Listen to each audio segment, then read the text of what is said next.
გადამდები დაავადებათა შორის ყველაზე ხშირია საზონთქი გზების ვირუსული ინფექციები, რასაც მათი ჰაერწვეთოვანი გზით გავრცელება უწყობს ხელს.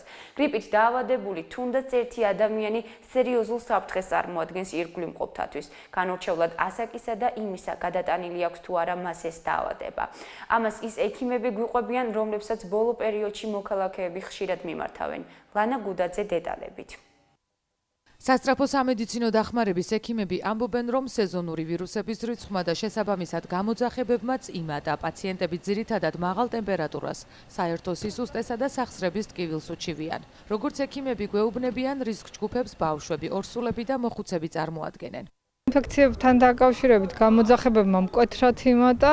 ძალიან ბევრი დაავადებული პაციენტია, ასაკობრივად პრაქტიკულად არ არის სხვაობა, მოგმართავენ როგორც ბავშვები, ისე ასაკოვანი, ისე ახალგაზრდა ასაკის ადამიანები, განსაკუთრებით მიდის მაღალი ცხელებით და ზოგადი ინტოქსიკაციის ნიშნებია ძალიან მკვეთრი, საერთო სისუსტე, ასთენია, ყველა ტკივილი, დამტროულობის შეგრძნება, კუნთების ტკივილი, სახსრების ტკივილი და საერთოდ ზოგადად ცუდად გრძნობენ თავს.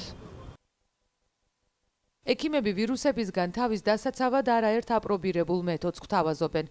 ინფექციონისტი ლია კალანდაძე აცხადებს, რომ ინფექციებისგან თავის დასაცავად საუკეთესო მეთოდი პირადი ჰიგიენის დაცვაა.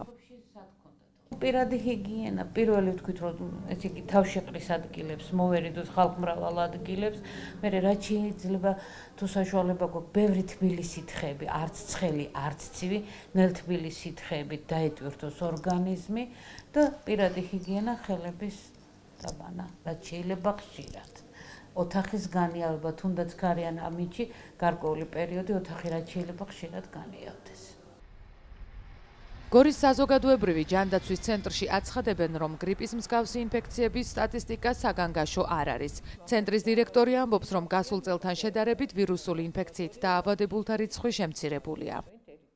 იანვარ-თებერვალში ამბულატორული მიმართვიანობა სულ 18,118 იყო ჩვენი მონაცემებით, რაც შევკრიბეთ, მათ შორის გრიპის მსგავსი დაავადებებით რომელიც სუბუქად მიმდინარეობდა 2441 იყო გასულ წელს შედარებით ნაკლებმა პაციენტმა მიმართა, ოდნავ ეს არის შემცირებული არის სტატისტიკა და ზედასასუნთქი გზების ინფექციებიც იყო შედარებით ნაკლები.